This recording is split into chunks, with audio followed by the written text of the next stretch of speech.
सभी किसान साथियों को राम राम, नमस्ते, सत श्री अकाल, आदाब। मैं प्रकाश सिंह मुजफ्फरपुर बिहार से बहुत बहुत स्वागत है आपका अपने चैनल कृषि परिवार में। किसान साथियों, बहुत सारे किसान साथी फ़ोटो भेज रहे हैं व्हाट्सएप पर कि सर पीले हो रहे हैं फल, बहुत ज़्यादा पीले हो रहे हैं। एक किसान साथी का तो ऐसा आया कि पूरे पौधे में एक भी फल स्वस्थ नहीं था, सब पीलापन था। किसान साथियों, सबसे बड़ी वजह जानते हैं क्या है?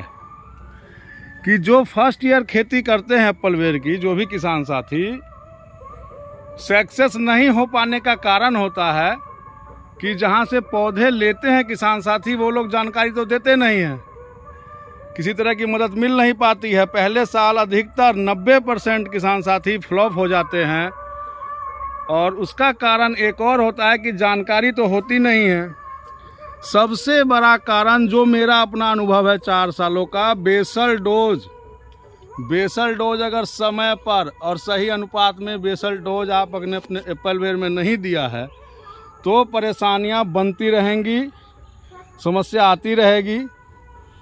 क्योंकि पौधे में अगर न्यूट्रिशन वैल्यू कम होगी, पौधे को खुराक नहीं मिलेगी, तो फल पीला होगा, ड्रॉप होगा, ये समस्या आती रहेगी।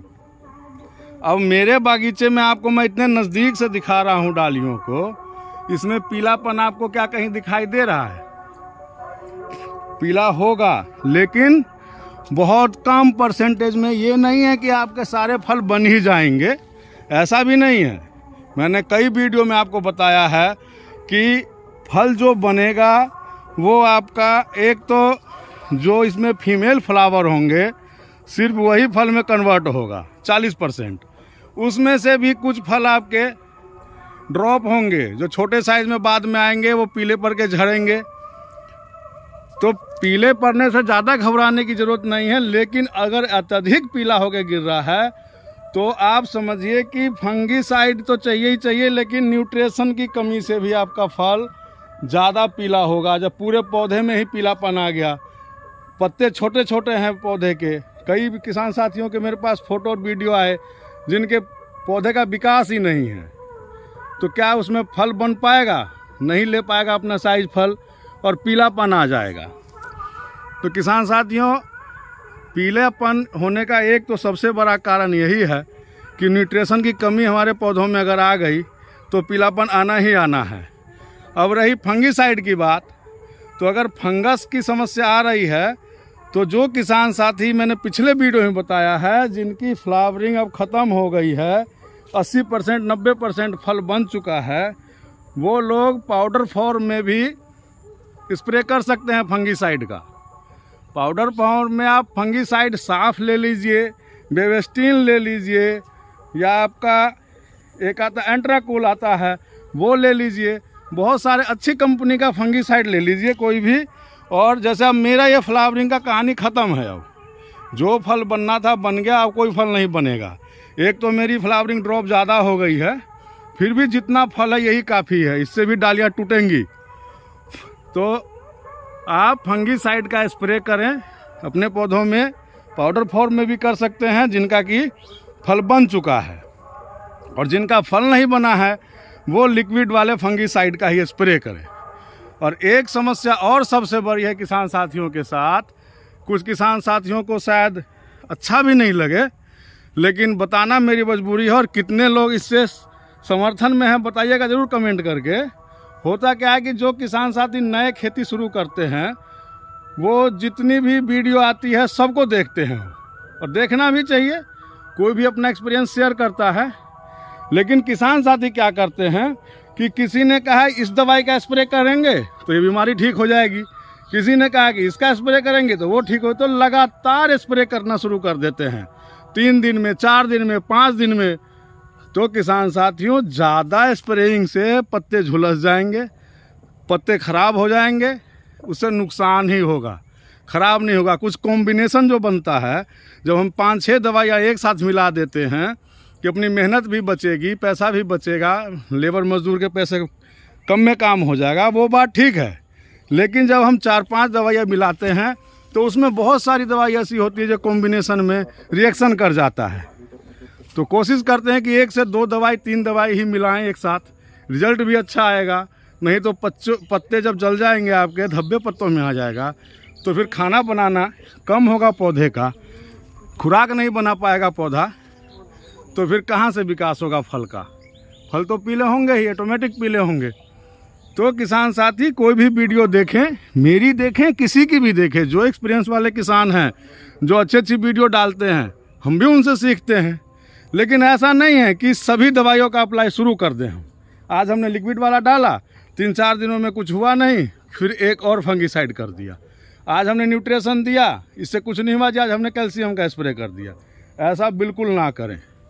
कोई भी अगर स्प्रे आप करते हैं तो कम से कम आप उसमें 7 से 8 दिन का गैप ज़रूर रखें, और जो मात्रा 2 ग्राम वाली है उसको 1.5 ग्राम ही रखें। और कोई भी दवाई मिलाने से पहले सभी दवाओं का घोल अलग अलग बनाएं, 1-1 लीटर पानी में थोड़ा थोड़ा सब में से मिला के देखें, 5-7 मिनट रुक के देखें उसको, कि अगर घोल नहीं फटता है या जिस बर्तन में आपने बनाया है वो गर्म नहीं होता है, तो समझिए कि आपका घोल ठीक है, आप स्प्रे कर सकते हैं। लेकिन अगर घोल फटता है तो उसका स्प्रे बिल्कुल भी ना करें। तो ये कुछ ज़रूरी बातें थी कि पीलापन क्यों आ रहा है और इसका समाधान। तो मैंने आपको सारी बात क्लियर कर दी है कि पीलापन आएगा, कुछ % में आएगा, झड़ जाएगा। जैसे अब मैं दिखाऊं आपको, ये देखिए, इसमें जो ये छोटे वाले हैं ये अभी मेरे हरे ही हैं, पीला नहीं है एक भी, लेकिन ये गिरेगा, ये रुकेगा नहीं। और जो ये साइज ले चुका है इनका कुछ नहीं बिगड़ने वाला, ये अब ठीक रहेंगे।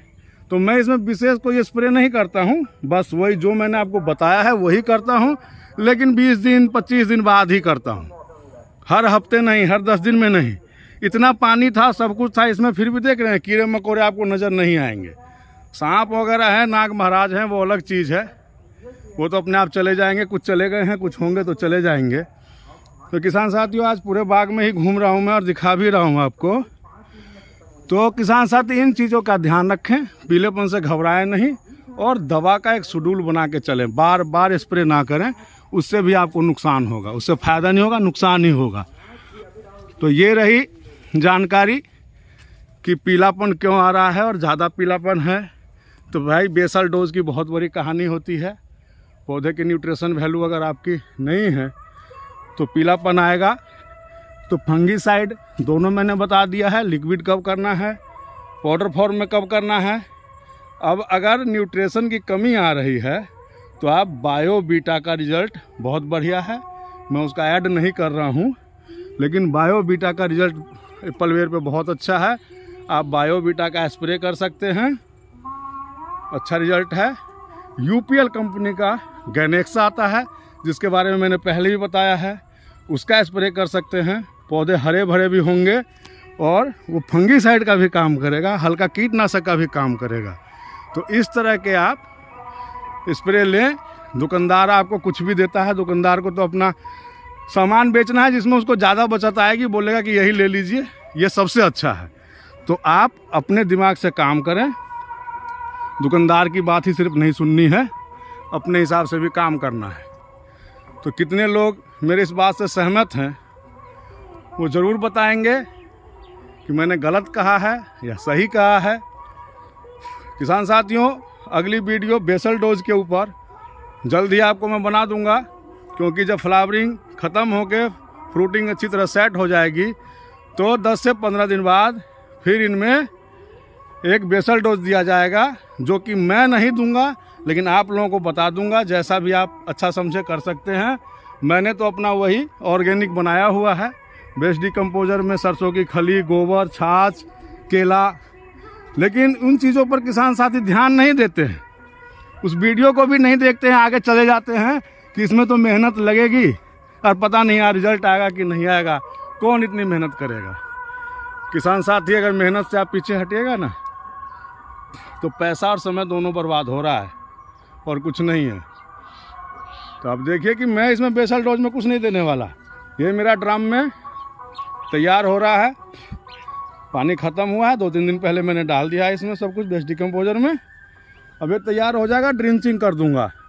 बहुत नमी है अभी खेत में, उसी से मेरा काम चलता है। मुझे ज़रूरत नहीं है किसी भी बेसल डोज में खर्च करने की।